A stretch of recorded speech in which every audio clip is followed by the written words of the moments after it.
Bienvenidos a Biosapiens, al panel de propiedad intelectual. La idea de este encuentro está relacionada a la importancia que le da nuestra institución al tema de propiedad intelectual, que como ustedes saben, digamos, es un tema que está en desarrollo en nuestra sociedad y que tiene distintas visiones. Y para abordarlo en este congreso tomamos distintos caminos. Uno de ellos va a ser un panel en el cual va a haber especialistas que van a estar comentando sobre la cuestión.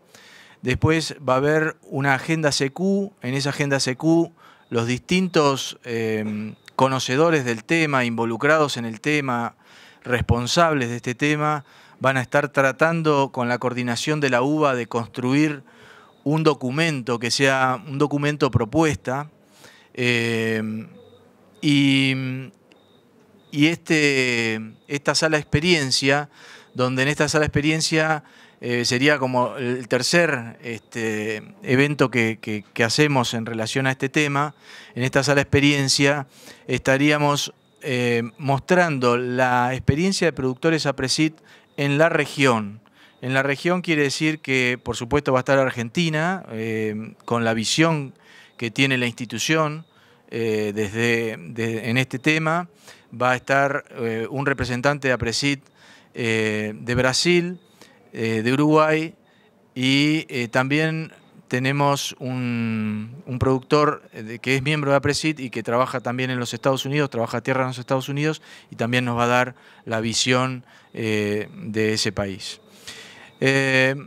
Los disertantes que vamos a presentar ahora son Pablo Gelperín, que trabaja tierras en Uruguay, Sebastián Goñi, que va a estar representando a la regional de Tandil Azul, pero que es quien está trabajando en Estados Unidos, Gerson Herter, que está en nuestra regional Labras do Sul y que va a representar, como les decía antes, qué está pasando en Brasil, y Ignacio García Arena, que es miembro de la regional 25 de Mayo y que va a dar la visión de APRESID y lo que está pasando, principalmente lo que es la visión institucional de APRESID en este tema.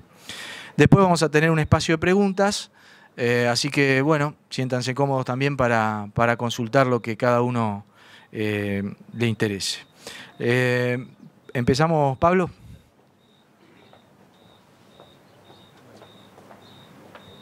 Gracias.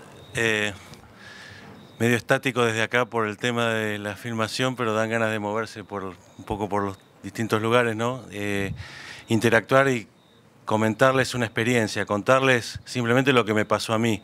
La mayoría de ustedes debe conocer la fábula de la liebre y la tortuga.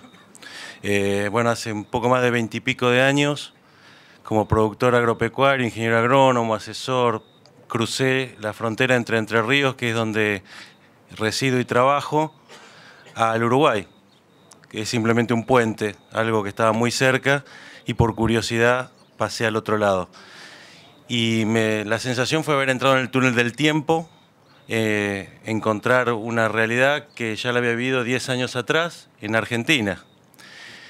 Y me sentí Maradona, dije, esto, qué fácil que es. Estaba todo por hacer. El humo de la quema de los rastrojos, por ejemplo, como un dato, todavía técnica sumamente utilizada en ese país. La soja menos de 35.000 hectáreas, desconocida. Ni hablar de la 6401, que para nosotros ya era un producto utilizado en casi todos los campos, como soja modificada genéticamente, allá totalmente desconocida.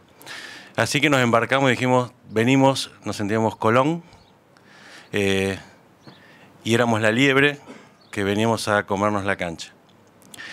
Hoy pasaron un poco más de 15 años y la tortuga nos pasó por encima, nos está dando lecciones de vida de cómo se deben hacer las cosas.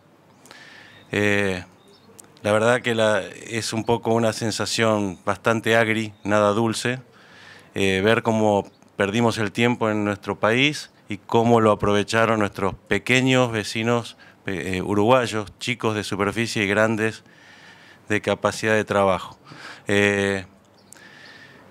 Haciendo el foco y brevemente para cerrar en la semilla. Cuando llegamos no estaba la soja transgénica y debo confesar que las primeras bolsas que llegaron de una forma bastante poco apropiada, camufladas, dado que allá no se conocía. Al poco tiempo los institutos oficiales uruguayos detectaron el problema, sancionaron a los que habían colaborado en ese tráfico ilegal de semilla, pero también se dieron cuenta de la necesidad que tenía esa tecnología, que tenía el país de esa tecnología, la reglamentaron en su uso y ordenaron las formas de multiplicar y comercializar. No voy a decir que en Uruguay no existe algún tipo de comercio de amistad o de afinidad que pueda salir de los carriles obligatorios formales, pero es una mínima expresión. Y se suma a eso ya políticas fuertes en lo que tiene que ver con cuidado del suelo, rotaciones, uso de abonos verdes para aquel que no hace cultivos de invierno, tener el suelo cubierto con especies vivas casi todo el año. Así que, bueno, hoy la mayor parte de los agricultores que trabajan en cultivos extensivos hacen uso de semilla oficial, formal, e incluso adquieren semilla mejorada con tratamientos que le otorgan algún tipo de diferenciación en viabilidad o cobertura o vigor para la siembra, aún asumiendo un costo bastante importante de esta semilla. Así que bueno, esa es la realidad, mientras en Argentina seguimos con semilla que no sabemos cuánto va a germinar, si es buena, si es mala, si es la variedad que nos dicen que es, allá el escenario es totalmente distinto. Gracias, Pablo. Bueno, Gerson, si querés pasar. Ponemos... Ah, sí.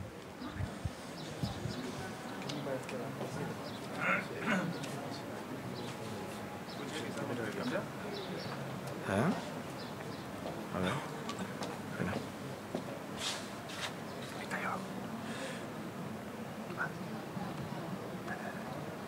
Ahí se me corre.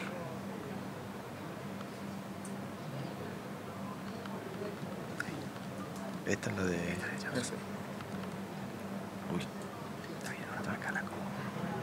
Abrir. El mouse está ahí. Ahí está. Listo.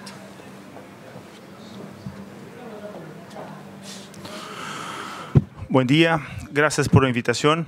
Es un placer representar mi país acá en Inhapresid. Bueno, sendo bem rápido, tem 7 minutos. O tema é propriedade intelectual, visão de produtores brasileiros.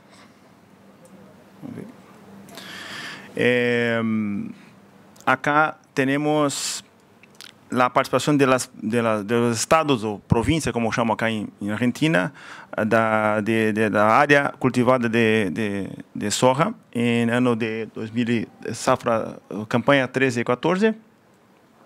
O maior produtor é Mato Grosso. Muitos anos atrás, Mato Grosso era uma província, um estado, agora tem 2, Mato Grosso e Mato Grosso do Sul, acá.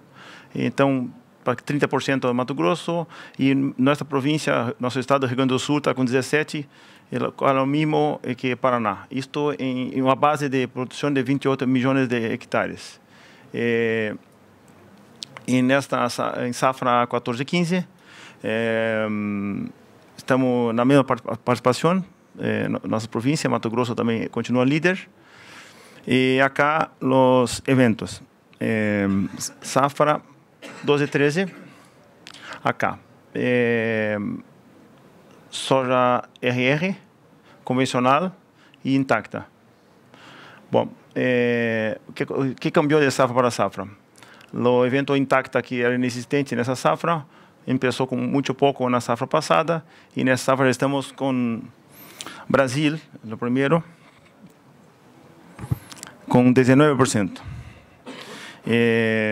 Agora, por província, que são realidades muito distintas, porque tem a ver com a Bolsa Blanca. Chama a atenção que no norte do país, arriba de Paraná, é quase impossível salvar semillas porque a temperatura é muito alta. A germinação cai em um mês, cai 20 pontos, 10 pontos percentuais. Então, a prática de bolsa branca em norte do país é quase inexistente. Bom, acá, deixa eu pensar. Mato Grosso, então, é essa realidade de não salvar bolsa, 71% convencional, 21% convencional. Há uma demanda por esse tipo de grano, há uma demanda. E há também alguma germoplasma de empresa estatal brasileira, Embrapa, que atua nessa parte. Pero 64% de Mato Grosso é a RR. E estão com 15% de intacta. Nossa província, Rio Grande do Sul, que era 99% em safra 12 e 13 RR, e nada de intacta. Em safra passada já estávamos com 4% de intacta, e esse ano estamos com 22% de intacta. Ou seja, a participação de intacta está distribuída acá, com um promédio nacional de 19%, mas há províncias, Minas Gerais, MG, acá, que está com 30% de intacta. Ok. A taxa de área e taxa de geração em Brasil, campanha 13 e 14, 2 safras antes. Um dado de Conab, uma agência estatal, e acá Ministério da Agricultura. Bom, Rio Grande do Sul, cultivamos nessa safra acá, nessa campanha, praticamente 5 milhões de hectares, e a taxa de utilização 31%. Por que 31%? E Mato Grosso 75%, e dando um promédio brasileiro de 64%. Por que tão distinto? Por la temperatura. Porque a temperatura em Rio Grande do Sul é possível guardar, salvar as semillas sem problema. E agora, vou falar a questão de legal, de intacta, o problema cresceu muitíssimo. E agora, Mato Grosso do Sul é o paraíso para as empresas semigeiras, porque o produtor não pode fazer sua semilla, então é o paraíso para eles. É muito difícil transitar de uma semilla de uma província para outra província, por questão de alfândega, de aduana. Então, um produtor que não pode fazer sua semilla em Mato Grosso, por exemplo, é muito difícil comprar de Rio Grande do Sul. E os grupos de madurez também são muito distintos. Ou seja, é o paraíso para as empresas de semillas, a parte norte do país, e um fracasso total é acá. Pense quantos milhões de dólares se deixa de arrecadar nas empresas de germoplasma. E agora, há 3 anos, os intacta não se cobram mais nada. Antes, somente na entrega de produto físico, 2% da produção do produtor ia para Monsanto. Agora, não, RR. E a intacta já vou dizer agora. Bueno, o produtor pode salvar semillas, em sua instância, é uma lei federal de todo o Brasil, inscrevendo sua produção no Ministério da Agricultura, pero não pode comercializar. Pode guardar, salvar, pero não pode comercializar. Dita inscrição não respeita as categorias de semillas como básica, certificada 1, certificada 2, S1 e S2, que são as 4 categorias que vão avançando.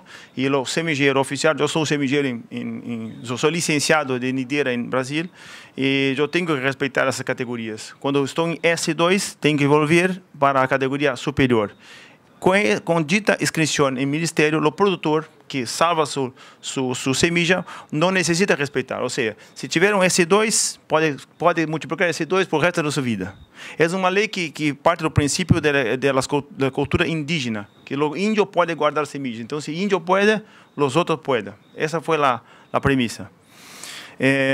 Os royalties de germoplasma que se paga a los semilleros são em torno de 10 quilos de soja indústria por bolsa de 40 quilos. É o custo que os licenciados pagam a nideira Don Mário, 10 quilos de soja indústria por bolsa de 40 quilos, pelo germoplasma.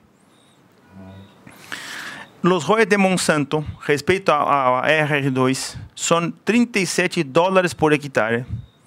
E respeitam a questão de PMS, de peso de mis semillas, y la populación de plantas por hectárea, faz essa conta y digo, bom, tantos dólares por hectárea, por bolsa, que é resultado dessa questão de qual é a população cultivada, da variedade, e qual o peso das minhas semillas.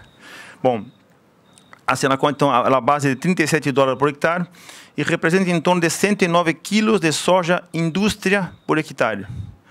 Quando se paga na compra da semilla, ou seja, quando se compra a semilla oficial, se paga esses 37 dólares por hectare.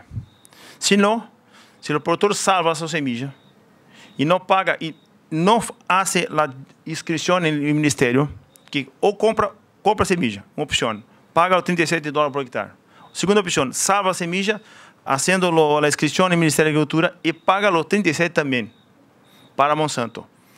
Essa é uma opção. A outra opção é não pagar e pagar 7% de sua produção para Monsanto. 7,5% de sua produção para Monsanto.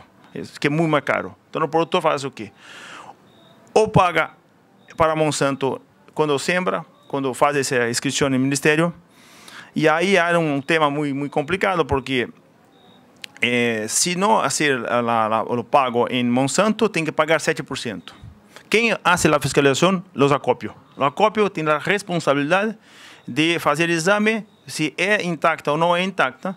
E se for intacta, tem que consultar seu DNI e ver a que quantidade tinha escrito em quilogramas, em toneladas, e vai descontar de um saldo total.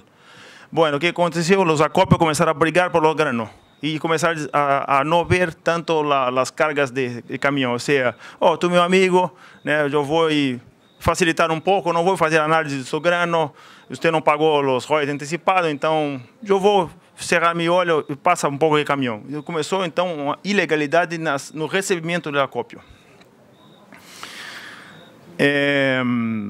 Em trigo, os royalties são 7% do valor de venda de semillas. Ou seja, esse é um pago que se faz o licenciado. Quando se vende semillas, 7% vai para o semilleiro. Não há impostos quando se vende semillas fiscalizadas. Não há imposto, ou seja, não há nenhum problema de aumento do custo por parte do governo. Não há, é totalmente isento de imposto. Isso facilita muito. Ou seja, o que vai pagar mais? O lucro do licenciado e mais o royalties de germoplasma, que o semilleiro tem que pagar. O semilleiro não, que o licenciado tem que pagar. E no caso de intacta, o royalties de Monsanto.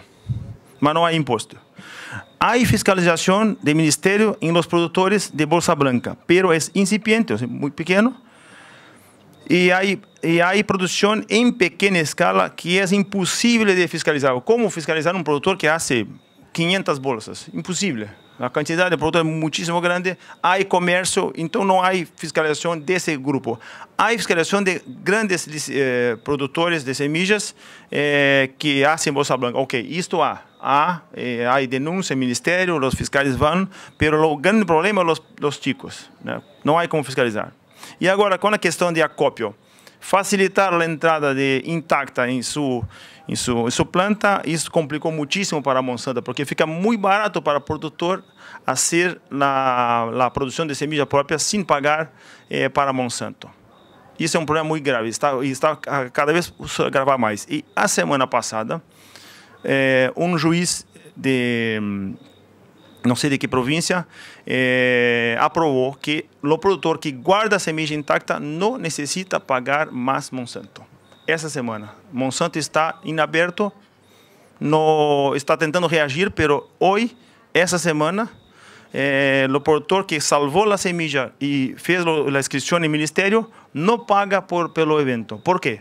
Porque se o produtor que antes podia guardar a sua semilla e não pagar o germoplasma para a nideira, por exemplo, por que tem que pagar Monsanto? Se a questão é a mesma, o raciocínio é o mesmo. Pode guardar a semilla, não necessita pagar nideira, não necessita pagar Monsanto. Então, essa semana, a Monsanto está louca em Brasil, porque se for assim, fica muito difícil para os produtores de semillas vender semillas intactas.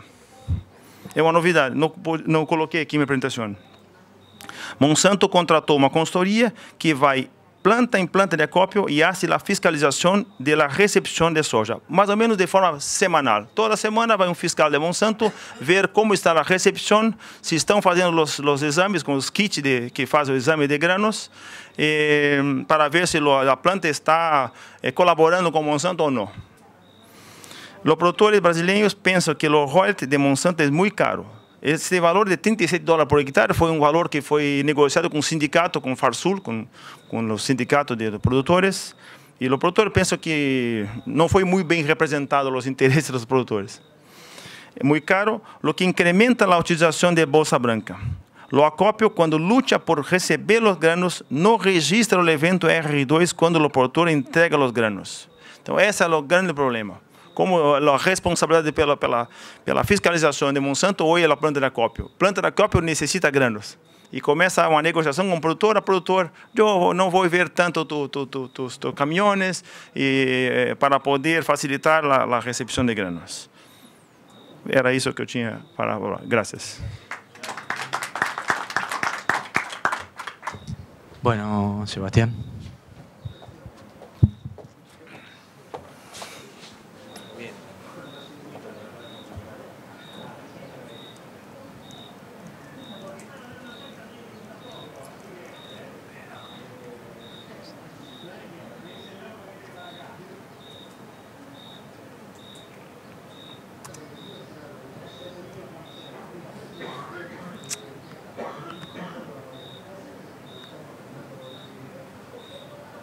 Bueno.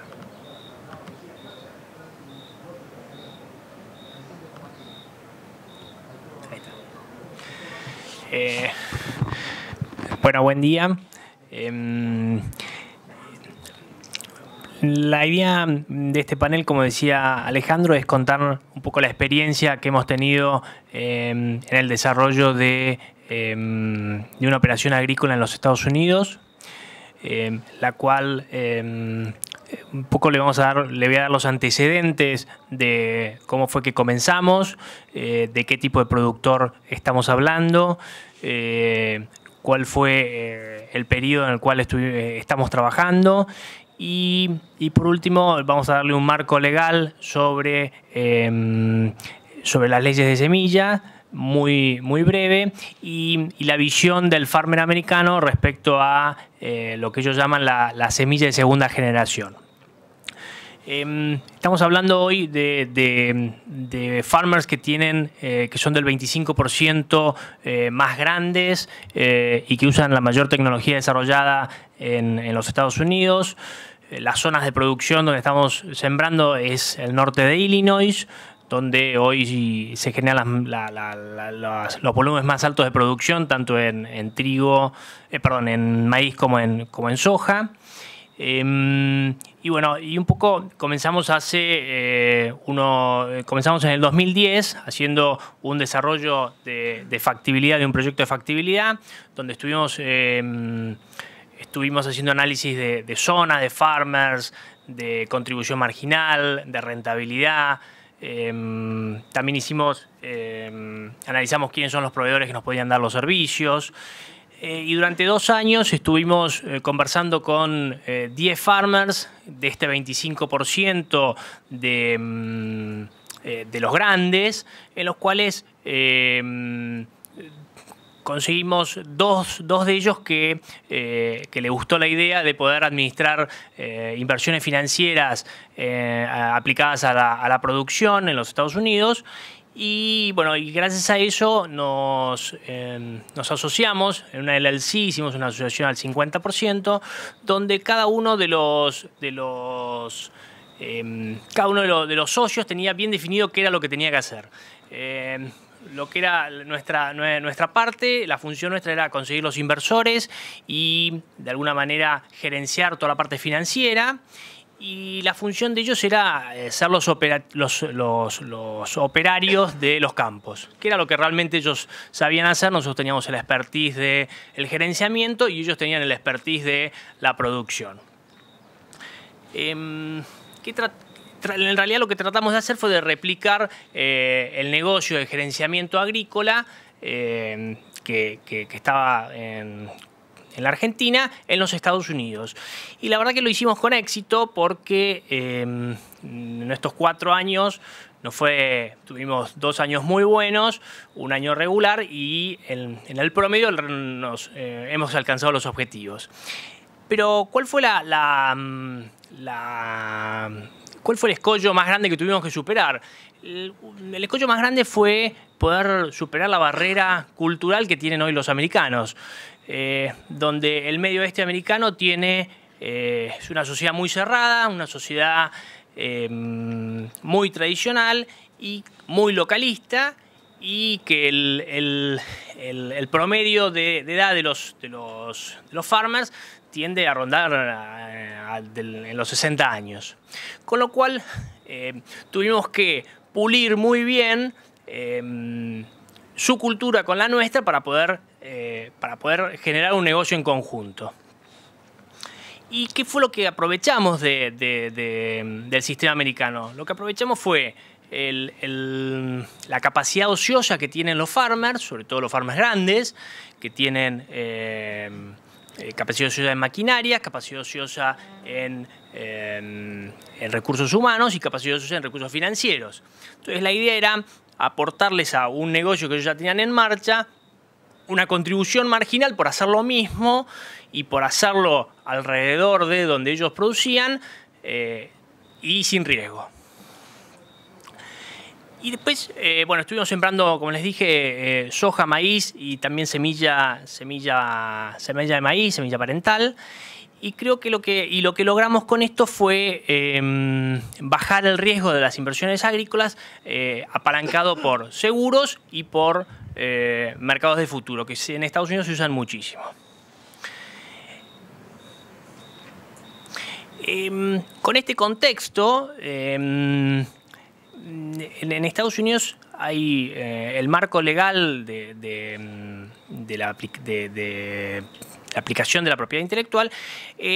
Tenemos el órgano de aplicación, que es la Ley Federal de Semillas, el cual regula todo el comercio de semillas entre los distintos estados. Entonces, cada estado también tiene su ley de semillas y la transferencia de semillas entre un estado y el otro está regulado, por un lado, en el marco general por la ley federal y en el marco estatal por las leyes estatales. Y cuando se produce en comercio entre distintos estados, uno tiene que cumplir todas las reglamentaciones que tienen cada uno de los estados.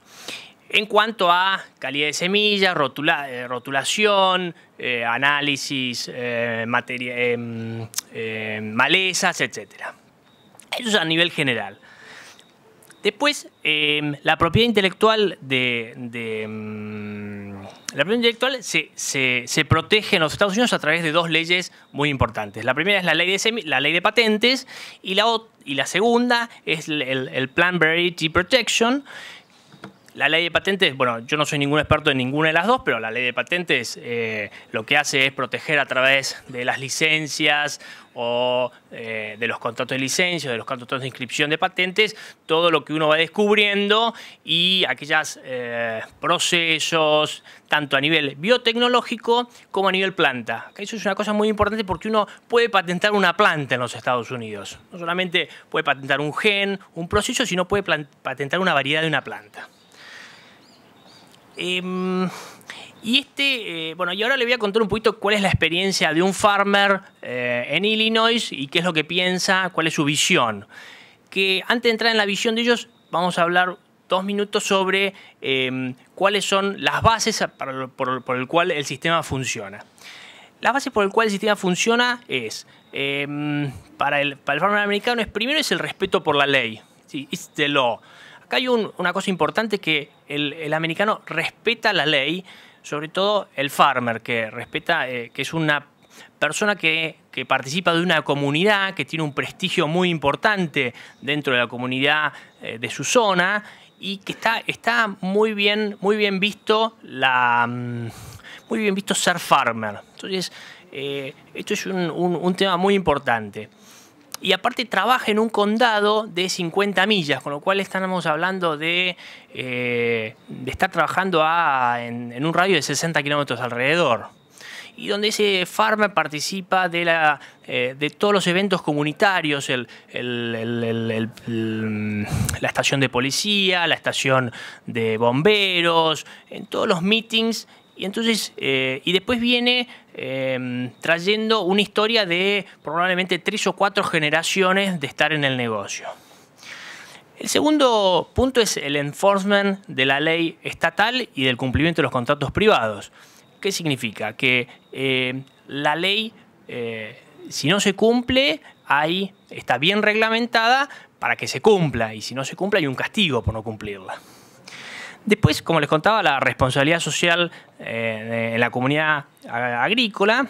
Y después hay una cosa que es fundamental, que es el rápido accionar de la justicia local. Esto funciona, y del poder de policía para poder controlar el cumplimiento de cada denuncia que se hace o de cada infracción que se realiza. Y después, como siempre, a todo esto hay una sanción económica lo suficientemente dura para que cumplir la ley sea mucho más beneficiosa que no cumplirla. Bueno, ¿cuál es la visión puntual de los farmers a los cuales nosotros hemos estado en contacto? Uno es, los farmers valoran mucho la inversión que realizan las compañías, porque ellos, por cada línea de producto que sacan, ellos ven un beneficio propio de las inversiones de las compañías después en su producción. Entonces hay una buena valorización del farmer para después estar más dispuesto a pagar por esa tecnología. La legislación estadounidense es muy clara respecto al acondicionamiento ilegal de la semilla de soja. Es decir, en Estados Unidos no se puede acondicionar semilla de soja para terceros. Un caso muy emblemático es un productor que le dio servicios de acondicionamiento a varios farmers y que tuvo una multa de $100.000 por cada uno de los productores que le había dado el servicio, más una multa por cada una de las hectáreas que había sido sembrada con esa semilla que habían sido utilizadas en acondicionamiento ilegal. Y quien hace acá esto es bastante importante, quienes aplican las denuncias y quienes realizan en un futuro los juicios son las mismas compañías. Las compañías, a través de su departamento de ventas, por un lado llevan los registros de los productores, hectáreas cultivadas, cantidad de semilla comprada. Si hay alguna sospecha, son ellos mismos los que realizan las denuncias para comprobar si el productor ha usado o no semilla ilegal. Y si realmente comprueban que ha sido usado semilla ilegal, por supuesto le inician un juicio que lo que dice en la práctica no termina de llegar a un confrontamiento judicial, sino que el productor arregla con la compañía de seguros por la infracción que ha realizado. ¿Y de dónde salen las denuncias? Las denuncias salen de los vecinos que creen que el usar semilla ilegal este sistema se autorregula, o por los empleados que trabajan con el farmer, o si no de sus vecinos.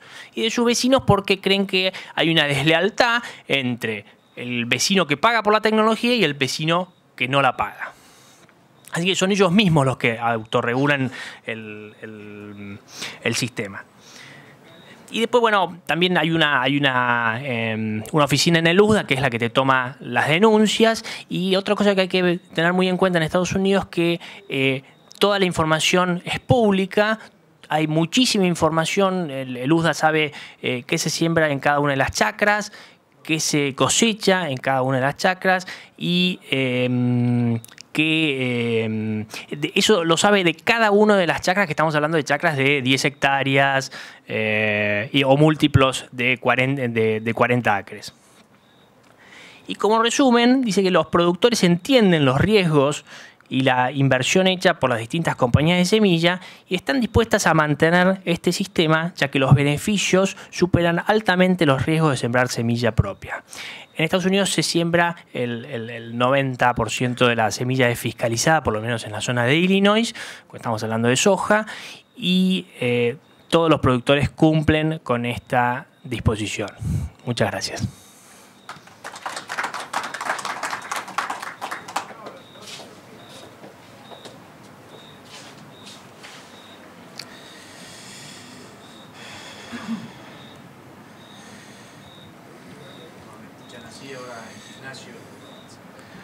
Bien, buenos días. Bueno, a mí me toca la más difícil, que es contarles lo que ustedes ya saben. O peor de todo, contarle la nada misma, ¿no? Como decíamos con Juan Cruz recién. Y seguramente les voy a contar algo que ustedes saben más que nosotros, ¿no? Gente de ARPOF, gente de ASA. Pero bueno, vamos a tratar de poner un poquito de luz a todo esto. Se planteó esta charla contando un poquito cuál es el status quo legal. Y bueno, aquí radica el primer punto. Estamos basados respecto a propiedad intelectual, la producción argentina, en una ley que ya tiene más de 40 años, donde cuando se dictó, pequeño detalle, no existía la biotecnología, o sea que más que desactualizada está. Por supuesto que esto generó conflictos, muchos conflictos cuando se empezó a incorporar la biotecnología como tal masivamente en nuestros campos.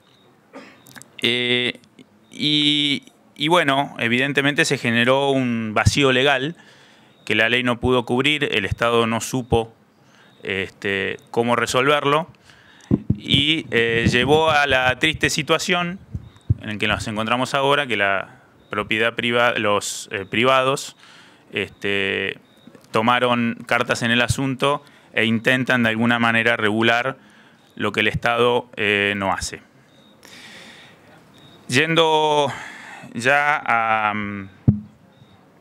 este año, el Minagri, el Ministerio de Agricultura de la Nación, resolvió tomar cartas en el asunto y ordenar el asunto, ya que se estaba yendo de las manos a partir de la imposición de una empresa privada en querer cobrar la propiedad intelectual a partir de los granos en el puerto. Esto generó muchos conflictos, no solamente con productores, que en definitiva en gran medida estarían dispuestos a pagar regalías por el uso de la semilla, pero saltó la liebre en sectores que no se esperaba, como puede ser los acopiadores. Hoy, hace un rato, Gerson nos mencionó que hay una situación similar en el Brasil. Bueno, aquí fueron quienes saltaron a yugular, argumentando que de ninguna manera ellos iban a ser de policías entre el productor y la compañía privada, a fin de querer cobrar las regalías a través de ellos. No se hizo ningún acuerdo, no se llegó a ningún arreglo y estamos todavía en una etapa de conflictivo diálogo. Cuestión que el Ministerio de Agricultura, queriendo destrabar el conflicto, quiso dictar una resolución, después se transformó en un DNU, y luego en una supuesta ley, tratando de poner coto a esta situación dada por esta empresa privada que quiso de alguna manera regular el mercado con su propio criterio.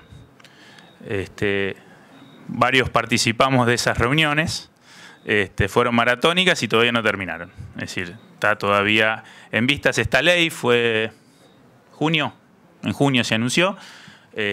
Por supuesto, en un año electoral va a ser muy difícil que esto se pueda llegar a destrabar. Bien.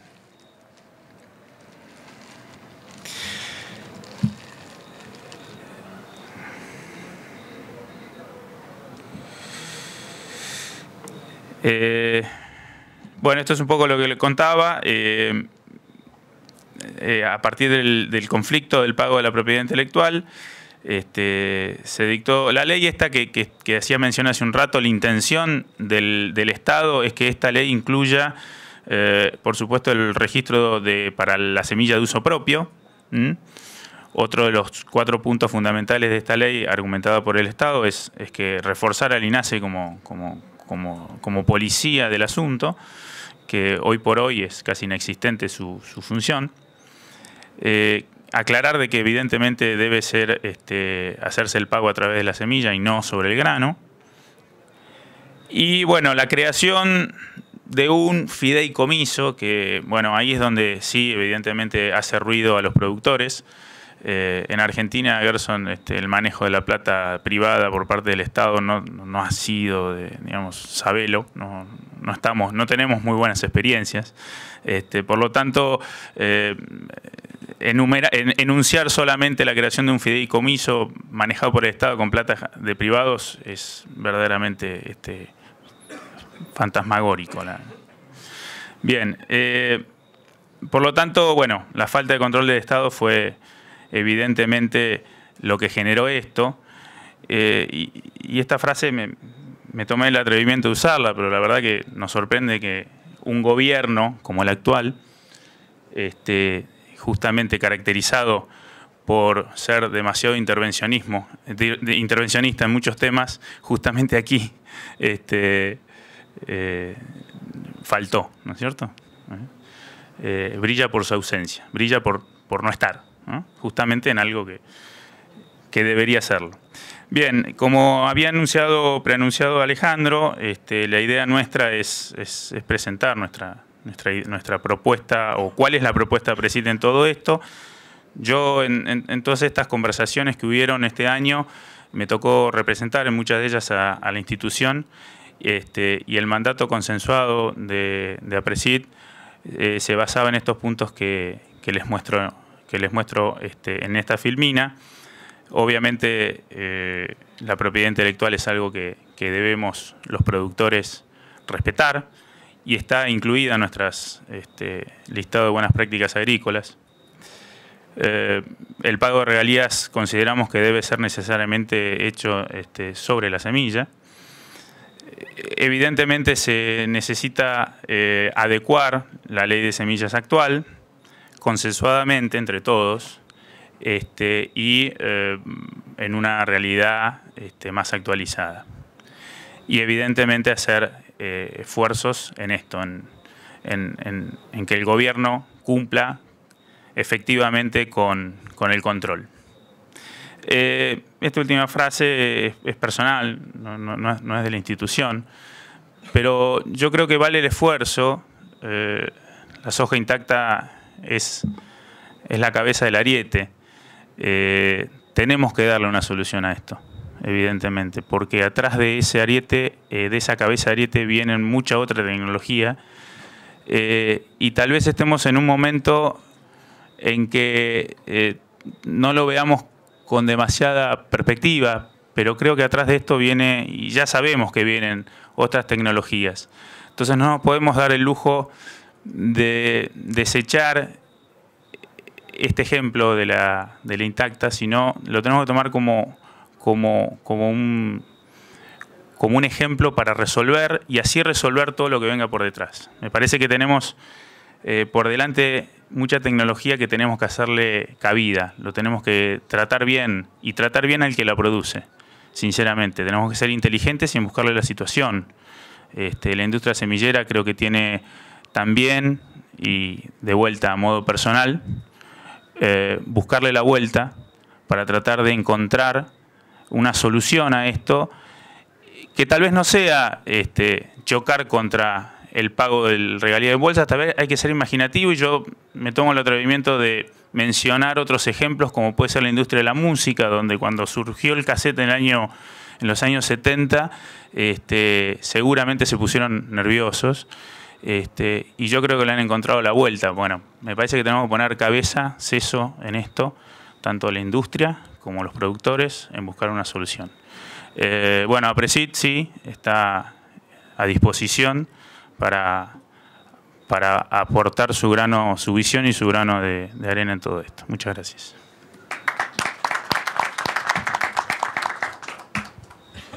Bueno, si les parece, para iniciar la ronda de consultas, los que pusieron se pueden venir para acá. Y bueno, están invitados a hacer las preguntas que les parezcan a cada uno de ellos y bueno, iré pasando el micrófono a ustedes.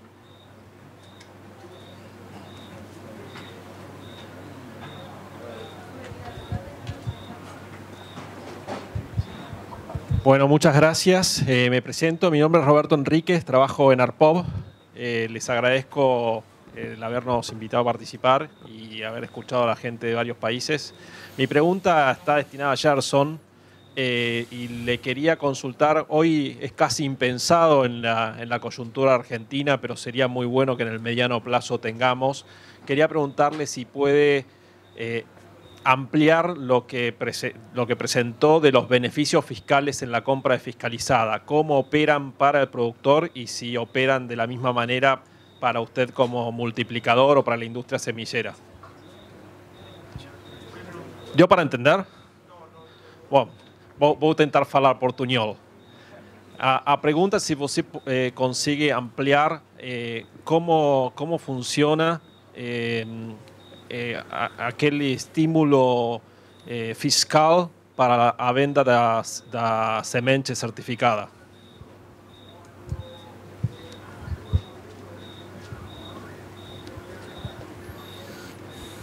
Não sei se eu fui claro na minha apresentação. Não há estímulo fiscal. O que quis dizer é que me falaram que acá na Argentina, quando um produtor de semillas vende sua semilla, tem que pagar imposto. E em Brasil não há. Ou seja, isso é facilitado. É muito bom que pelo menos não há imposto. Ou seja, não há esse custo ao produtor, mas não que é um estímulo. Não há. É um produto, assim como o fertilizante também, é um produto isento. O produto é isento, não é que é um estímulo. E que, graças a Deus, ainda não botaram a mão neste setor. Mas acho que eu me expressei mal. Não há estímulo, não há, graças a Deus, imposto nisto. Se não podemos nos queixar do governo nessa questão. Não há imposto.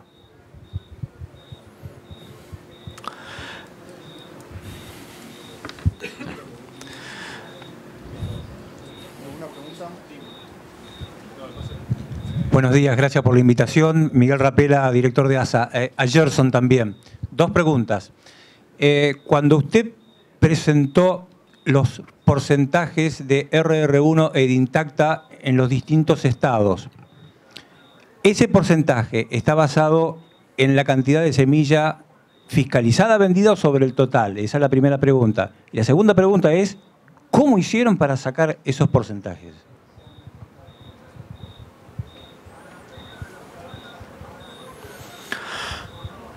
Hay tres láminas. Esta que usted se refiere, hay primera pregunta, sobre datos totales.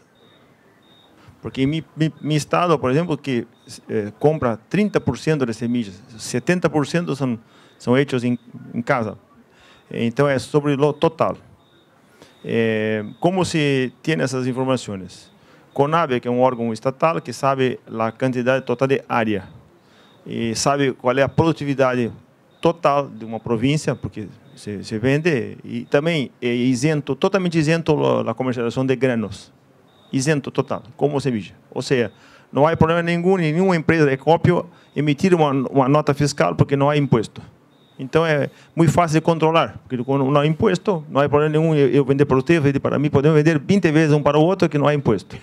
Então fica fácil de controlar a quantidade total de produção, sabe a produtividade, sabe a área. Então por base disto, se sabe qual é o evento.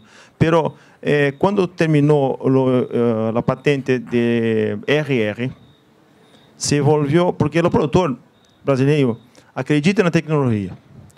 Monsanto, quando propôs o evento Intacta, disse que a produtividade da Intacta seria superior. Havia dois ganhos.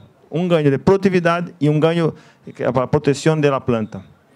O ganho de produtividade não foi visto por nenhuma empresa. Na verdade, o ganho foi do germoplasma. Se por coincidência alguma variedade produziu mais, foi por Nideira, por Dom Mário, ou seja, não por ser intacta. Então, o produtor teve uma decepção muito grande. Segundo, mas o produtor entende que é produtivo o evento e quer pagar. Agora, quer pagar, só que não quer pagar, porque se não pagar, melhor. Ele entende que quer usar e não quer pagar. Quando fala em pagar, diz que não quer pagar em acópio, não quer pagar pelos granos. Mas como vai fiscalizar tudo isso?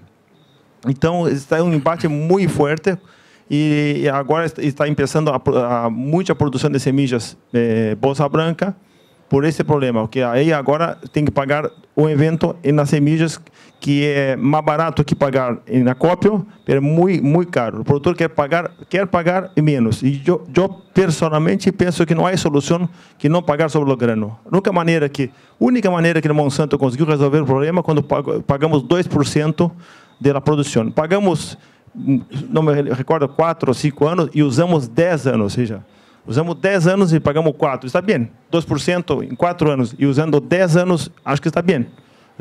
Agora, atualmente, pagar 7% não tem como. E pagar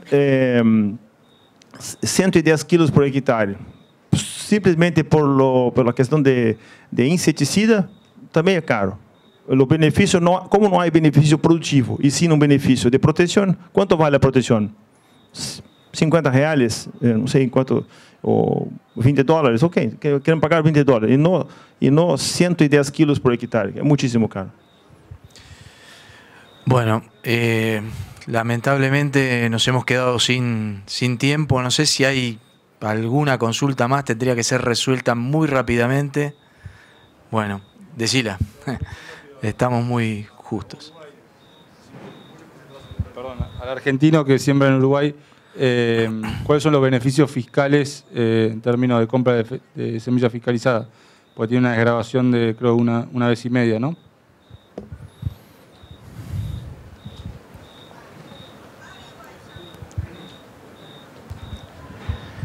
Vos, Alejandro, que estás por ahí también en la producción, en estos últimos años, estas últimas 2 campañas, no estuve produciendo en Uruguay, no sé si las últimas modificaciones fiscales, con los cambios de gobierno, hubo algunos cambios en la reglamentación.